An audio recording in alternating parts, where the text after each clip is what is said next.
My name is Olivia Ingram, and I am 34 years old. 9 days after my grandmother's funeral, I turned onto Ainsley Street and found my parents standing beside a 30-yard dumpster with 88 years of her life already inside it. My mom was wearing work gloves. My dad had the truck running. There were two dumpsters, actually. The second one was for furniture, and they had already filled that one too. On the curb, next to the mailbox, somebody had set out a Folgers can with the lid pressed on crooked. Inside it were her reading glasses, 3 hairpins, a flat brass key, and a savings book with a blue cover gone soft as cloth. Ohio Valley Home Savings and Loan, opened in March of 1968. 41 years of stamped lines inside it, and some of those lines were for $2. My mother held it up between 2 fingers, the way you hold a dead mouse, and she called it junk. I put it in my coat pocket and said nothing. What I did with it took 13 months, and it cost me more than anything in that dumpster was worth. Welcome back to Hidden Family Revenge. This is the channel for the quiet ones, the daughters who kept the receipt nobody else bothered to save, and the reckonings that take their time getting here. Drop a comment and be sure to subscribe. I found out from Facebook. My cousin Patty Dolan posted it at 4:40 in the afternoon. A photo of the front of my grandmother's house with 2 orange dumpsters parked across the lawn, captioned with a little praying hands emoji and the words, "Getting it done." I was standing in room 4 at Weatherby Hospice in Columbus at the time, and Amos Delk was doing the breathing they do at the end, the kind with long spaces in it. You do not walk out on that. His daughter was driving in from Erie and she was still 40 minutes away, so I stayed, and I held his hand, and he died at 5:41 before she got there. I charted it. I called her from the parking lot so she would not have to hear it in a hallway. Then I drove 71 miles northeast to Belmont with my scrubs still on. Here is the part I want on the record, because people always ask me why I let it happen. In July, while my grandmother was still alive at Cedar Hollow, I asked for 4 weekends. I said, "Give me 4 weekends and I will sort that house room by room and label everything." I offered to pay for one of those storage containers they drop in the driveway, out of my own money, $890 for 3 months. My mother said she would think about it. In August, she told me she had booked the dumpsters for after the funeral, whenever that turned out to be, and I said all right, and I asked her to call me the day before so I could take the shift off. Nobody called me on the Tuesday. Nobody called me on the Wednesday morning. I got there at 6:15 and the light was already gone, and the truck headlights were still on, pointed at the porch. What I saw on that curb was not what I expected to see. I expected to find nothing. I have cleaned out enough rooms to know what a professional job looks like, and my mother is a professional. What was on that curb was the leftover pile, the stuff that is not worth a box and not quite worth the dumpster, and somebody had used a Folgers can to hold it. Her reading glasses, the ones on the beaded chain she wore around her neck for 20 years. 3 hairpins, the apron with the burn mark near the left pocket, a flat brass key, no head, no keychain, with the number 214 stamped into it, and the savings book. I sat down on the curb in my scrubs and opened it, because that is what I do. I read the things people leave out. My job is 9 years of noticing what nobody else writes down. Ohio Valley Home Savings and Loan, Belmont Branch, account number 04118772. Opened the 3rd of March, 1968. And then line after line in that small blue book, stamped by hand, in the ink of maybe 11 different tellers across 4 decades. $2, $3.50, $1.25, $6 on the 3rd of one month, then $1.75 on the 3rd of the next. My grandmother cleaned rooms at the Belmont Inn, and then she cleaned Belmont Elementary, and she got paid on the 1st and the 2nd, and on the 3rd she walked to the bank. Every month, for 41 years. The last stamped balance in that book was $9,412.68. It looked like almost nothing. That is exactly what everybody thought. I want to be clear about something because it matters later. I did not sneak that book away. I walked up the driveway with it open in my hand and I showed her. My mother pulled off one glove, wiped her palm on her jeans, and looked at it for about 3 seconds. "That bank folded 20 years ago," she said. "It is not even a bank anymore, Liv. That book is worth what the paper is worth." My dad was standing at the tailgate with his weight on his good knee. "Your mother has had a year of this," he said, which is what he says instead of anything. So I asked her, out loud, in the driveway, if she had looked in the box. And she told me how her work goes, and she was not even being cruel about it. She was explaining her trade. "4 minutes a box," she said.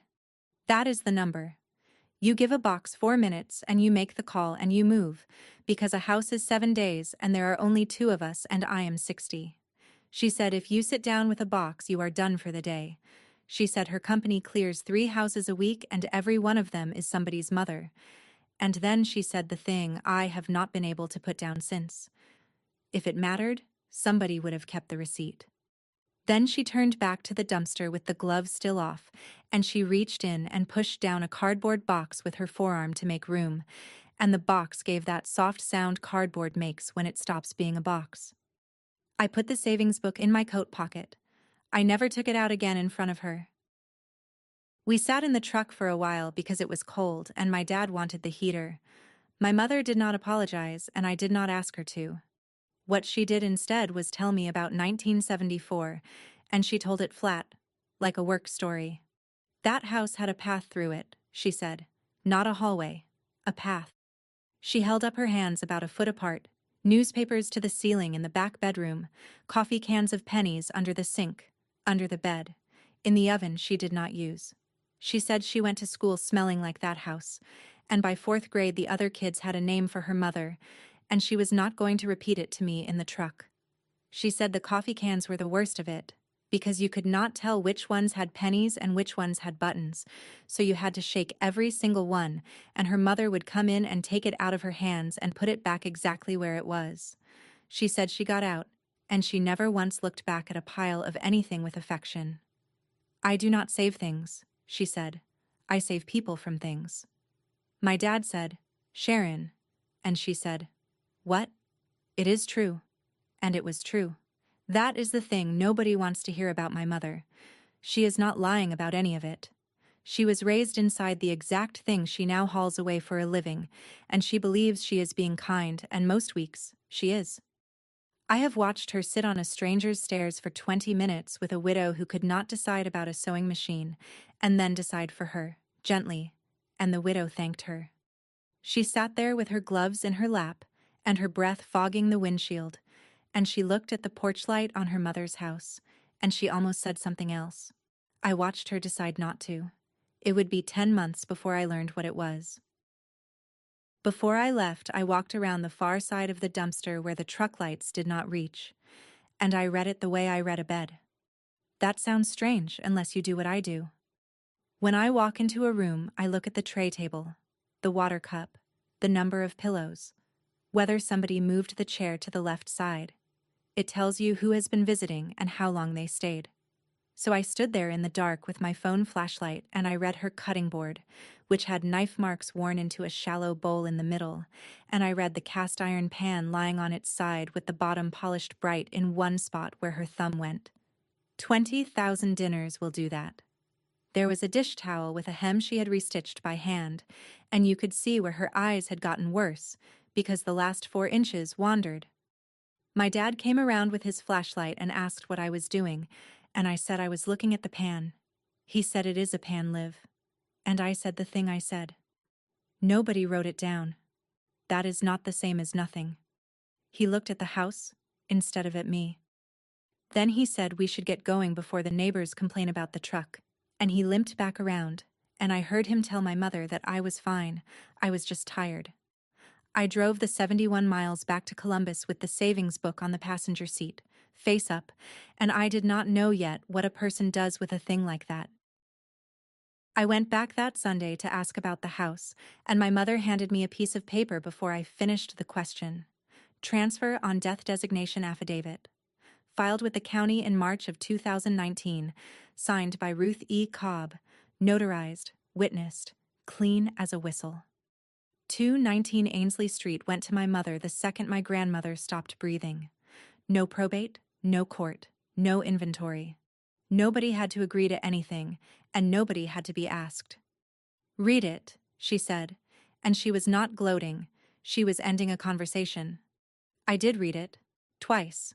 And then I called a woman named Roselle who does probate work for a firm across from the hospital, and I read it to her over the phone, and she was kind and she was fast. Roselle said a grandchild is not next of kin while a child is living. She said there is nothing to open, because there is nothing on the books, and you cannot open an estate for a woman whose only asset went out the side door with a recorded affidavit. She asked if there were accounts. I said there is a savings book from a bank that does not exist. She was quiet for a second, and then she said, "Honey, a passbook is not a deed. It does not make anything yours." My mother mentioned, on her way out to the truck, that she had been paying $1,940 a month at Cedar Hollow out of her own checking before the Medicaid went through, and that nobody had ever said thank you for a single one of those months. She was right about that too. She said it like a fact, and she drove the 4 miles back to Ferris Road, and I stood in my grandmother's empty driveway with a book in my pocket and no standing at all. That night, back in Columbus, I did something I have never told anybody, and it embarrasses me more than the rest of this story. I drove to Ridgeline Self-Storage on the east side, and I let myself into Unit 118 at 11 at night to put the savings book somewhere safe. $64 a month, 6 years. Inside that unit, in order, 2 banker's boxes belonging to a man I dated until 2020 who has never once asked for them. A dining set that belonged to Mrs. Vogel in 3B, who died in 2021, whose son said he would come get it and then moved to Reno. 3 kitchen chairs of my grandmother's that I rescued in 2019 when my mother first started using the word declutter. 2 boxes of equipment from families who never came back for it, a shower chair, a walker with 1 grip missing. I stood in there with the roll door up and the light on a timer, and I set the savings book down on the seat of one of my grandmother's chairs. Then I picked it back up. Because it occurred to me, standing in a metal room I pay for, that I have spent my whole adult life holding other people's history in a place nobody knows the address of. I keep things. That is my one talent outside of work.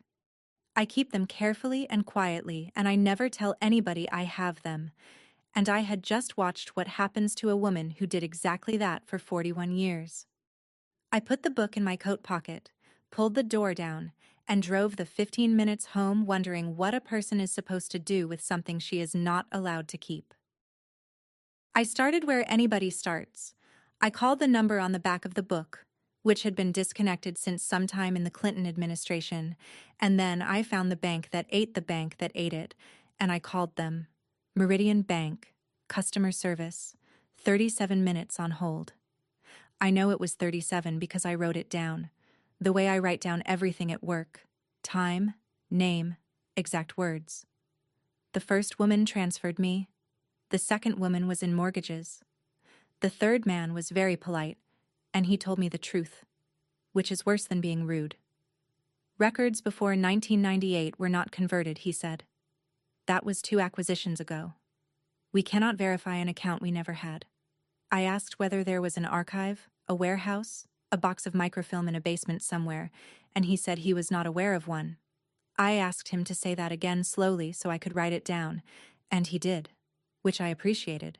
Then I asked what happens to money in an account nobody touches, and he said that depends on the state, ma'am, and then he asked if there was anything else he could help me with today. I sat on my kitchen floor with my back against the dishwasher, and I flipped the book to the inside of the back cover, which I had not looked at, because the front is where the money is. There was a line stamped there in purple ink, so faded it read like a bruise. It said, "Box Rent," and after it, a number. 214. I got up and got the flat brass key out of my coat pocket and set it on the linoleum next to the book. It is not a house key. It never was. It is the kind of key that only opens something inside a building that has a guard.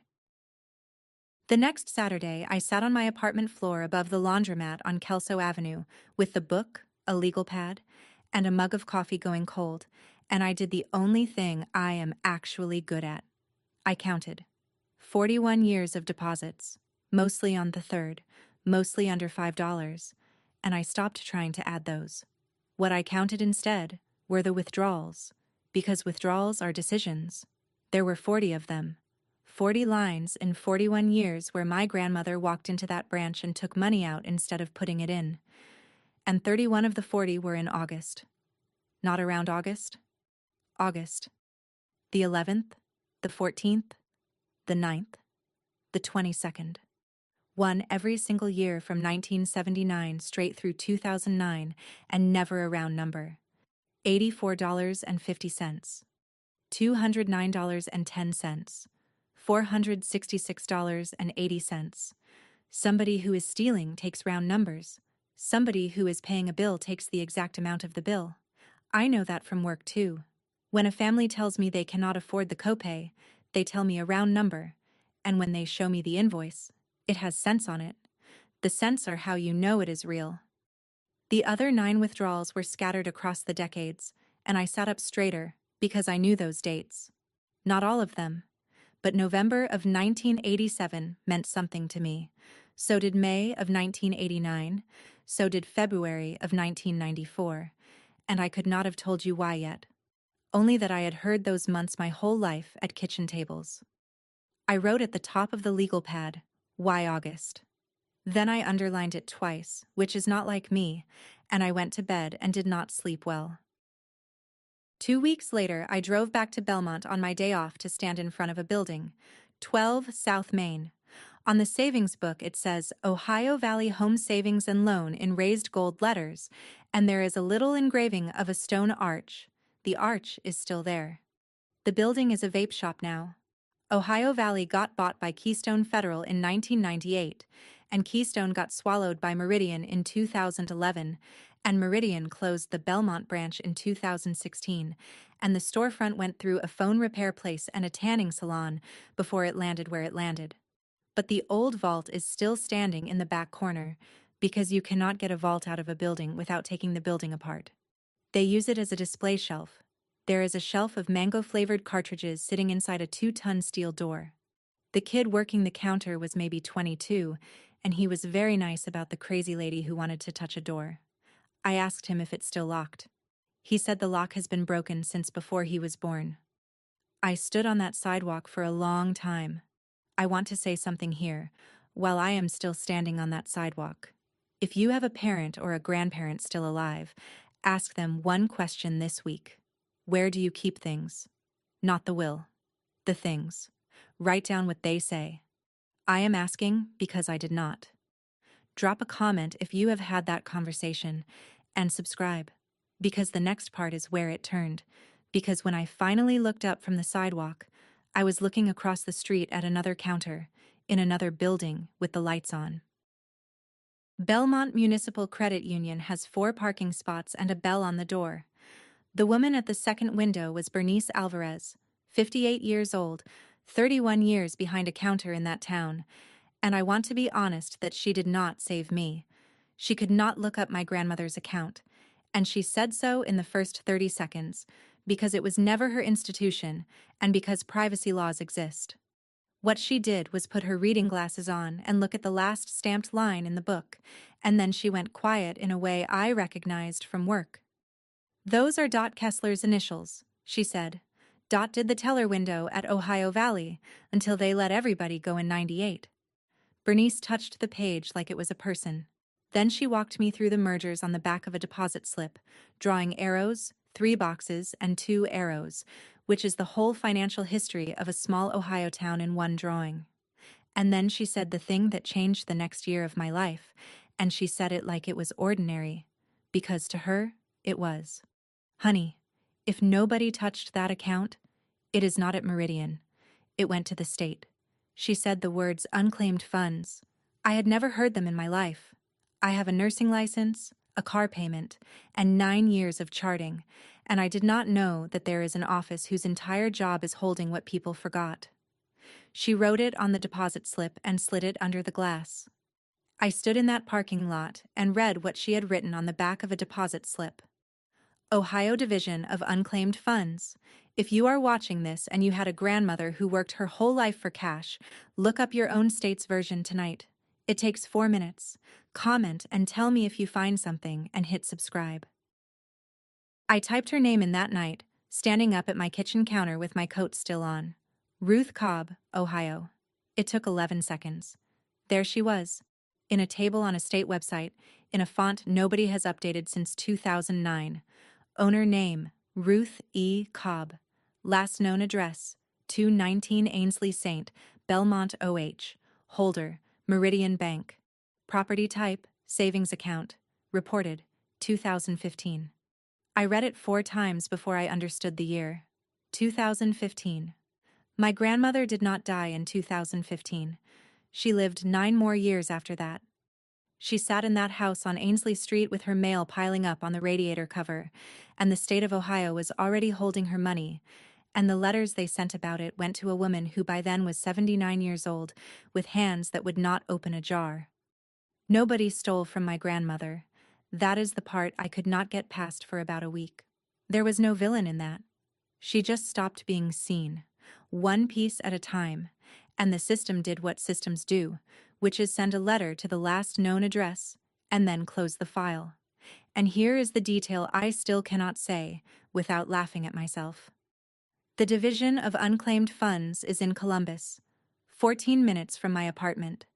For 6 years I have driven past that building on my way to a night shift, past a room with my grandmother's 41 years sitting in it, on my way to sit with strangers so they would not be alone. I printed the page and I put it on my refrigerator with a magnet shaped like a tooth, and I looked at it every morning for a week the way you look at a lab result you do not like. So there was a road after all. It was not a courtroom. It was a form. Monday, the 4th of November, 2024. I know the date because the 3rd was a Sunday, and Bernice said, "Honey, the 3rd is a Sunday. Come Monday." I drove 71 miles to Belmont Municipal Credit Union to open a savings account I did not need, at an institution in a town I do not live in, and I asked her for a paper passbook. She laughed at first. "We print statements now," she said. "We have printed statements since 2004. I asked if the stamp was still in the building. She looked at me for a second, and then she opened the bottom drawer of the second window and took out a wooden-handled rubber stamp with a dial for the date, and the ink pad next to it had gone dry and cracked like a dry lake bed. She breathed on it. She actually breathed on it, the way you do with a stubborn pen, and she rolled the dial to the 4th, and she pressed it down on the first line of a red passbook and slid it under the glass. My first deposit was $2. She did not ask me why. I think she knew why, and I think that is the only reason she got the stamp out. And then I did it again on the 3rd of December, and the 3rd of January, and every month after that, 71 miles each way, sometimes on 4 hours of sleep after a night shift, $2 or $3.50 or $12 depending on the week, and every single time she stamped it by hand. I never once turned onto Ferris Road, 4 miles away, and for 13 months I did not turn. I did that 13 times before I understood what I was actually doing. The claim form is 4 pages and it is not hard. It is just expensive in the way things are expensive when you make $31 an hour and you have a car payment. They wanted a certified death certificate, not a copy, certified, with the raised seal. $22 each at the county health department, and you learn fast to buy extras, because every office keeps one and nobody gives it back. I bought 4. $88. They wanted proof of my relationship to the owner, which meant my mother's birth certificate, which meant a different window and a different fee, and a form that asks you to explain, in a box 4 lines tall, why you are the one asking. They wanted proof of the owner's last address, and I had that, because I had a piece of mail from 2012 that I had taken out of a Folgers can. I took 4 unpaid days between December and March to stand in county offices during business hours, which is the only time county offices exist. The clerk at the Vital Records window in February was the same one from December, and she remembered me, and she said, "Still working on it?" And I said, "Yes, ma'am." The clerk at the recorder's office told me their scanner had been broken since Thanksgiving and I would have to come back. I came back. I made a spreadsheet because I am the kind of person who makes a spreadsheet, and I tracked it the way I track a med list. Date, office, name of the clerk, what they said, what they still need. And on the 3rd of every month, the stamp. There was one box on page 3 I kept skipping. I filled out the whole form around it twice. Next of kin of deceased owner, it said, and then a line for a name and a line for an address. In February, I got a man named Dwayne on the phone at the state, and I kept him for 42 minutes, and he was the first person in the whole thing who seemed to enjoy his job. I asked him about box rent. He said, "Oh, that is a different property class. Hang on." And then he read me what a safe deposit box does when a bank stops getting paid for it. Box 214, rented in 1971.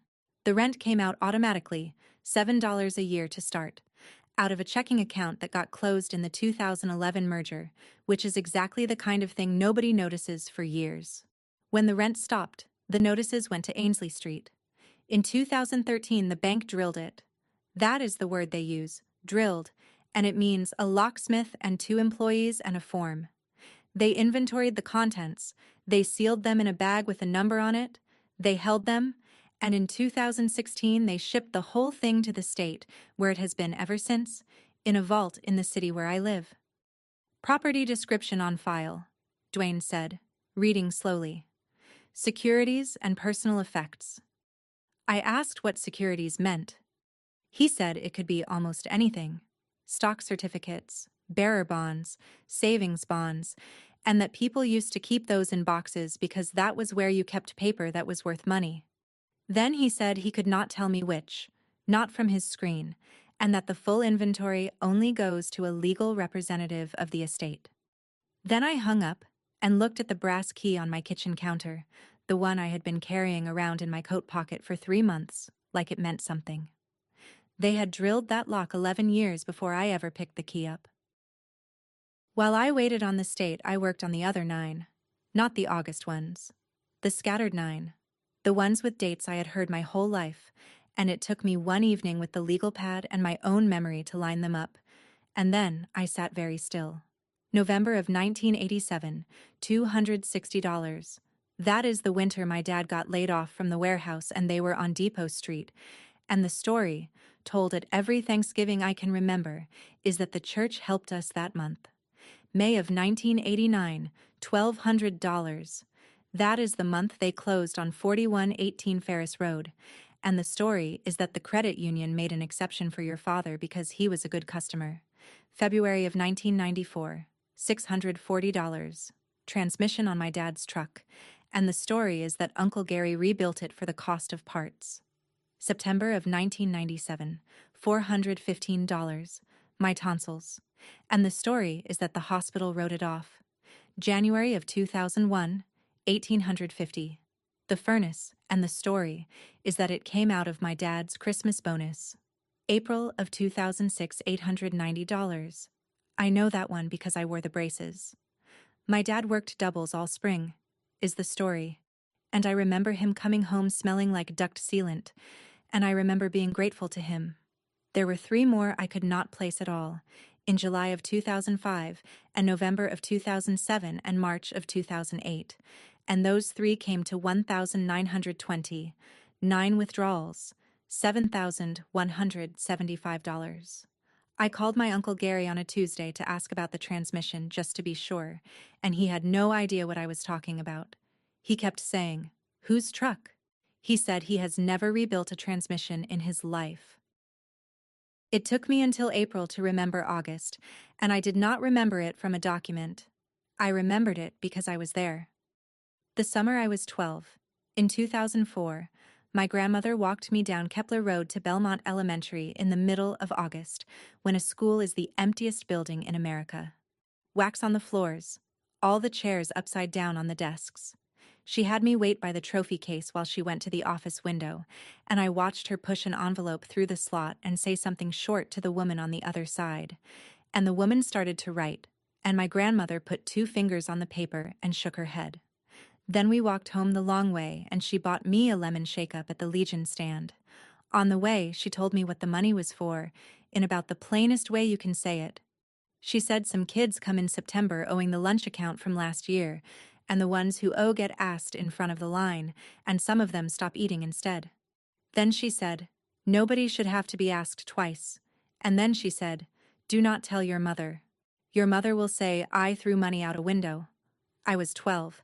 I did what a 12-year-old does with a secret, which is keep it for 21 years and then look at a savings book and understand that I am the only living witness to one of 31 Augusts. I also understood why it was August and not September. She was paying it off before the first day, so no child would ever stand at the front of that line and hear a number read out loud in front of the other kids. She cleaned that building for 22 years. Then she paid its debts for 31, and she made sure no one could write her name down. In May, I drove to Belmont Elementary on my day off and asked the office manager whether the district keeps old receipts. Her name is Karen Witt, and she is 52, and she has been in that office for 16 years. And the first time I asked, she said she did not think so. The second time I asked, I brought her the year I was looking for, which is what people need. The third time I asked, she said, well, there are the cash logs in the basement, and she went and got them. And I want to say plainly that she did not have to. Green ledgers with a red cloth spine, one per school year, in a metal cabinet next to a boiler. And they are all there.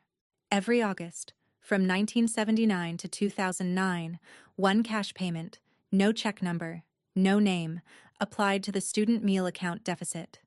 And the amount is never round, because the amount is the deficit. 84.50, 200 are 910, 466.80, 1,097.20 in the last one. 31 entries. I added them on my phone at that cabinet with the boiler ticking, and it came to $14,206.30. And I already knew, because I had the same list in my bag with a teller's stamp next to each one. Every August, the district column marked paid by was blank. 31 times. Karen said the room she cleaned every night was the first grade hallway. Then she said, can I ask what this is about? And I did not have a good answer yet. I understood something in that basement, though. I was never going to need to prove this to a court. I needed exactly one person to see it. The 8th of July, 2025, at the post office counter 3 blocks from my apartment. The state had written back with one requirement I had been dreading since spring. To verify an account number from an institution that no longer exists, they wanted the original passbook. Not a scan, not a certified copy, the original, and the letter said, in the flattest sentence a government can produce, that documents submitted in support of a claim become part of the claim file and are not returned. So I bought a rigid mailer and a plastic sleeve, and I stood at that counter and I could not make my hand let go of it. 9 months I had carried that book. It rode in my coat pocket through 2 funerals at work. It sat on my nightstand and I would touch the cover before I turned the light off, the way you check a child. It was the only thing of hers I got out of that dumpster besides a pair of glasses I cannot wear and an apron I will not use. The man behind me was mailing a vacuum cleaner back to a warehouse and he was very patient with me. Certified, $9.65. And on the last page of the packet I had finally filled in the box. In blue ink, in my own handwriting.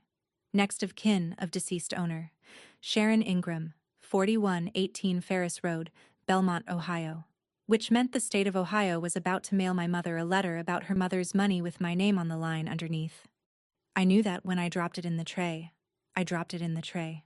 From that second on, I was not a person who could keep quiet about this anymore, and I have never gotten that book back. And I never will. She called on the 19th of August at 9:12 at night. I know because I was charting at the kitchen table and I looked at the clock the way you do when the phone rings late. Her voice was steady, which is worse with my mother than yelling. She had an envelope in front of her from the Ohio Department of Commerce with her mother's name on it and her daughter's name on the claimant line, and she wanted to know what I was trying to take. That was the word. Take. I told her the truth in order, because that is the only way I know how to give anybody bad news. There is an account. It went to the state in 2015. There is also a safe deposit box, and I do not know what is in it, and neither does anybody else alive. She said, "From a bank that folded." I said yes. She said, "Over a savings book." I said yes.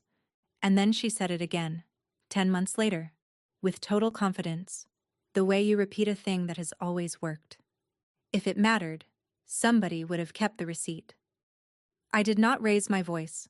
I want that on the record because I wanted to. I said I would send her copies of everything I had, and I meant it. And I started to say that she was the only one who could actually claim any of it, which was the single most important sentence in the conversation. She hung up before I got to it. 4 days later, she called me back. This time, she did not ask me about money. She wanted to tell me about being 19 years old. The 23rd of August, a Saturday, mid-morning, and she did not say hello. She said, "I want you to know something before you go any further with this." In the spring of 1984, she was 19, and she had a job lined up as a housekeeper at a hotel in Columbus and a bus ticket for the 9th of April, and she needed $400 for the first month and the deposit on a room on Chestnut. She asked her mother for it at the kitchen table on Ainsley Street. She said she asked once, and her mother looked at the window and said, "I don't have it, Sharon." And my mother said she never asked her for anything again in her life. She stayed 3 more years in that house. She slept in the back bedroom with the newspapers, and she moved out at 22 with a boyfriend who became my father, and she built everything she has by deciding that nothing sentimental is real. Then she told me the other part, the part she had held back in the truck in the dark 10 months earlier. 14 months at Cedar Hollow at $1,940 a month out of her own checking account before the Medicaid application cleared. $27,160. She said, and not one person ever wrote that down anywhere. After she hung up, I got out my copies, the ones I had made at the library at 10 cents a page before I mailed the original away. April of 1984. Deposited, $400. She had it. She sat at that table with a 19-year-old girl and she said she did not have it. My grandmother gave in secret and refused out loud. I had been copying the first half of that for 10 months. That week I had a patient named Perina Oakes, 81, in a hospital bed in her own living room in Whitehall, with a son who flew in from Denver and did not know where anything was. So I did the thing I always do on a first visit once the pain is managed, which takes about 15 minutes and which nobody trains you to do. I sat down and I asked her where she keeps things. Not the will. The things. Where are the keys? Where is the deed? Who has the other key? Is there a box anywhere? Is there a name on it? And she told me, in order, and I wrote it on the back of the intake sheet in block letters, and I handed it to her son and I said, "Put this in your wallet, not your car." He almost cried. It is the easiest good thing I do all week. Her son asked me, at the door, how I knew to ask that, and I told him a patient's daughter taught me in 2017 by screaming at a locksmith in a hallway. And driving back with the radio off, I finally heard it. I have done that for 9 years for strangers, and I have never once done it for myself, and I have never once let anybody do it for me. I sat down at my table that night and totaled up what this had actually cost me so far, because numbers are how I calm down. 11 trips to Belmont, 1,562 miles, 4 death certificates, 6 unpaid days, and $64 a month times 72 months, $4,608, to keep a metal room on the east side of Columbus full of other people's history, which nobody knows about but me. The state's letter came on the 12th of September. It was 4 pages, stapled once in the corner, and the first page was the account. Savings account, Holder Meridian Bank, reported 2015, amount remitted, $9,412.68. Exactly what the last stamp said. Then page 2 was box 214, and page 2 is why I am telling you this story. Contents inventoried at drilling, 2013. 196 United States savings bonds, Series E and Series EE, purchase prices ranging from $18.75 to $50, purchase dates March of 1969 through November of 1997. Estimated redemption value, as computed by the state, $121,455.80. I read that line standing up. Then I sat down on the floor with my back against the dishwasher again, which is apparently where I go. She bought them a few at a time at a teller window, the cheap ones, the 1875 ones, for almost 30 years. The oldest ones stopped earning interest a while back, because the E-bonds top out at 40 years. And it did not matter, because 40 years of a country paying interest on a hotel maid's pocket change is what it is. Also in the box, one plain gold band, one marriage certificate, Cobb and Cobb, 1958. One photograph, described on the form as woman with 2 children, unidentified. The total came to $130,868.48. I looked up the county auditor's page for 4118 Ferris Road that same night, assessed at $118,400. They owe $96,700 on it. And then, at the bottom of page 4, in the same flat font, the tangible property was scheduled for the state's unclaimed property auction on the 9th of December. Page 4 had one more sentence. Claims on behalf of a deceased owner are payable only to the estate upon presentation of letters of authority issued by a probate court. So I called Roselle again and I said the number out loud to her, and she whistled. And then she explained my life to me in about 4 minutes. Ohio lets you skip full administration for a small estate. $130,868 is not a small estate. That means somebody has to open a probate case in the county where my grandmother died, and somebody has to be appointed to administer it. And there is a statute with an order of priority for who gets appointed, and at the top of that list is the surviving child. My grandmother left no will, no beneficiary form, no payable on death designation on anything ever, because a woman who will not let a school write her name in a ledger is not a woman who fills out a beneficiary form, which means every dollar of it is my mother's. All of it. Legally, cleanly, completely. Roselle said a grandchild can apply if the child declines, or you can file over her objection and try to convince a judge, and that would be a contest. And a contest in a county that size takes 18 months to 2 years and goes in a public file that anybody at the library can pull up and read. I said, so either I sue my mother in front of the whole town, or I hand her everything. She said, more or less. Yes. I had both sets of papers drawn up. I had them both notarized on the same afternoon, at a UPS store, $10. On the 18th of November, my dad texted me that everybody was clearing the last of the furniture out of Grandma's house on Friday. On Thursday, the 20th of November, at 3:40 in the afternoon, I drove to Belmont a day early and I went to Kepler Road instead of Ainsley Street. Karen Witt was at the window with her coat already on. I asked her what the district's current unpaid meal balance was for this school year, all 6 buildings. She had to look it up. And while the computer thought about it, she said, nobody has ever asked her that question in that order. $1,164.40. I had $1,208 in an envelope in my bag, in 20s and $150, which had been sitting in a coffee tin on top of my refrigerator for 2 years, and which was the transmission fund for a 2011 Corolla that shudders in second gear on cold mornings. I counted it out on the counter under the fluorescent light. She had to get a second person to witness the cash. It took 11 minutes, and it was not dramatic in any way.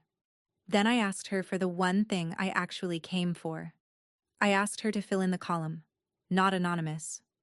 She turned the receipt log around so I could see it, and she uncapped a regular blue ballpoint, and in the box marked Paid By, she wrote what I asked her to write. Ruth Cobb, who cleaned this building for 22 years. Then she signed her initials next to it and she stamped it, because that is what offices do. My grandmother would have hated it. I know that.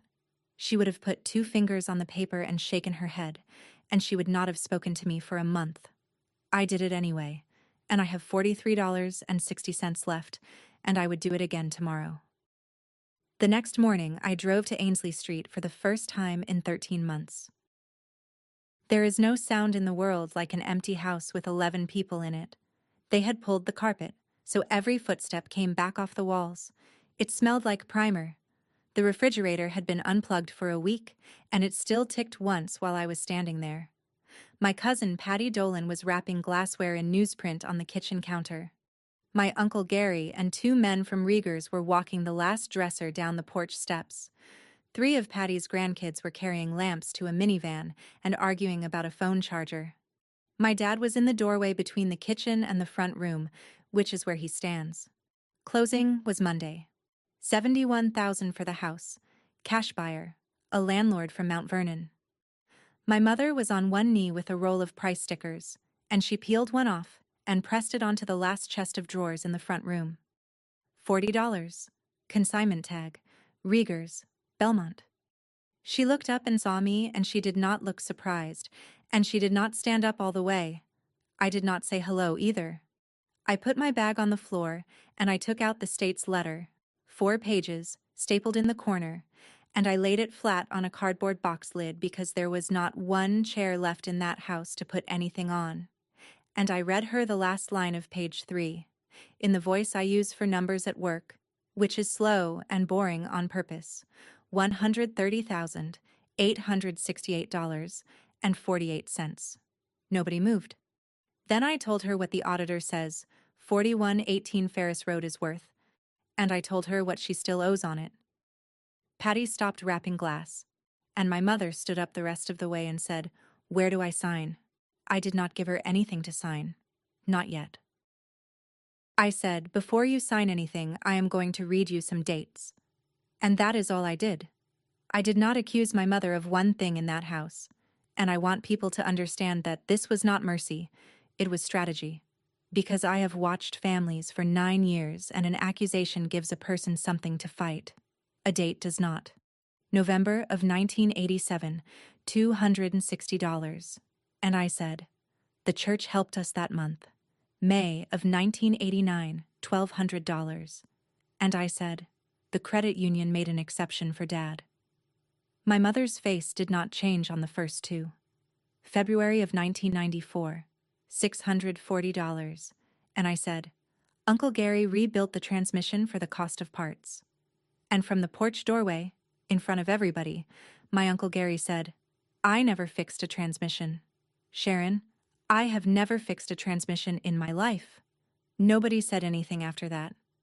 September of 1997, $415. My tonsils. January of 2001, $1,850. The furnace. April of 2006, $890. And I said, "These are my teeth." 9 withdrawals. 41 years, $7,175. Then I told her about the other 31. One in August of every year from 1979 to 2009, and I read 4 of the amounts. And then I opened the folder from the school district and set the 2 lists side by side on the box lid, and every one of the 31 matched to the penny. $14,206.30, paid in cash at an office window on Kepler Road, in a building she mopped for 22 years, and in the district's own ledger, 31 times, the column marked "Paid by" was empty. That is when I said it, and I said it quietly, to my mother, in her mother's empty front room. Nobody wrote it down. That is not the same as nothing. She looked at the 2 lists for a long time. Then she said, "Show me April of 1984. I had brought that page. I turned it around and slid it across the box lid to her, and I did not say a word about it, because there was nothing to say. April of 1984. Deposited $400. My mother stood there and read one line on a photocopy for what felt like a minute and a half. Then I put 2 envelopes down next to it, and I told her exactly what each one was, because I was not going to trick my mother in front of her family. The first one is an application to be appointed administrator of Ruth Cobb's estate, notarized, with your name on it, filed in the county where everybody we know can read it. If I file that, this takes 2 years and it happens in public. The second one is a waiver of my right to be appointed. If I sign that, you are the administrator, you are the sole heir, And every dollar of that $130,868.48 is yours, and there is nothing in it for me. And there never was. Then I said, I am not filing the first one. I laid it face down on the bare floor by my bag and left it there. And I signed the second one on top of a cardboard box in a house with no furniture in it, in front of my father and my uncle and Patty Dolan and 3 teenagers holding lamps, and I slid it over to her. Then I took out the last thing I brought, a red passbook from Belmont Municipal Credit Union, 13 lines, every one of them stamped by hand by a woman named Bernice, $237.50 total. I set it on the box lid and I told her where I had been at 3:40 the previous afternoon, and what the balance was, and what I had asked Karen Witt to write in the column. My mother did not pick up the envelope. She did not shout. My mother has never once shouted at me, which people find hard to believe. She set the roll of price stickers down on the windowsill and it unrolled a little and hung there. Then she sat down on the floor. 61 years old, in her mother's empty front room, on bare boards with the carpet tacks still in them, with her back against the wall under the window where the curtain rod brackets were still screwed in. Patty Dolan went out to the porch first and took the kids with her. The men from Rieger's found something to do at the truck. My dad stayed in the doorway with his hands half up and then down again, and he said, Sharon. And she did not answer him. She looked at the 2 lists on the box lid from down there on the floor, and she said one thing, and it was not an apology, and I have thought about it every week since. She said, she let me think she didn't have it. I got down on my heels so I was not standing over my own mother, and I told her the only true thing I had. Nobody should have to be asked twice. She did not look at me. She nodded at the wall. And then I said, I had to get back to Columbus before dark because I had a 7 o'clock shift, which was true, and I picked up my bag, and I left the application face down on the floor where I put it. Nobody followed me out. There is no apology anywhere in this story. I want to be honest about that, because I know what people hope for. She opened the estate in December. Letters of authority came in January. The state paid the claim in April, and it took until June to get the bonds redeemed, because the Treasury is the Treasury. She paid off the $96,700 on 4118 Ferris Road, which is the house her mother put $1,200 into in May of 1989 and never mentioned again. She built the pole barn. She had been talking about that pole barn since before I finished nursing school, and it is up now, 30 by 40, with a concrete floor, and my dad has his tools out of the basement finally. My mother still works 5 days a week at Rieger's putting price stickers on the belongings of people who just died, and she is still faster at it than anyone they have. She did not become somebody else. I need to say that clearly, because stories like this usually end with a woman transformed, and mine did not. What happened is smaller than that. My Uncle Gary did not speak to her from November until the middle of March, and then he came over and helped pour the barn floor, and neither of them has ever mentioned the transmission again. My dad texted me twice in 6 months, once about the Corolla and once about nothing, and I answered both times. My mother and I talk every few weeks. The calls are short, and they are not warm, and they are not nothing. In February, an envelope showed up in my mailbox above the laundromat, a padded one, with her handwriting on the front, and nothing at all inside except a plain gold band with worn edges, the one from box 214, the one the state was going to auction on the 9th of December. No note. Nothing written on it anywhere.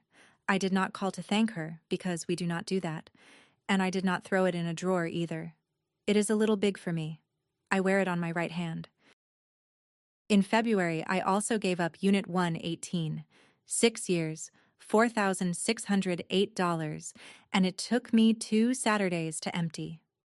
Mrs. Vogel's dining set went to her daughter in Toledo, who cried on the phone and then paid for the U-Haul. The 2 bankers' boxes I set on a man's front porch in Grandview and drove away without knocking, which I recommend. The shower chair and the walker went to the equipment closet at work, where somebody will actually use them. My grandmother's 3 kitchen chairs are in my kitchen, and I sit in one of them every morning. I got the transmission done in March on a payment plan.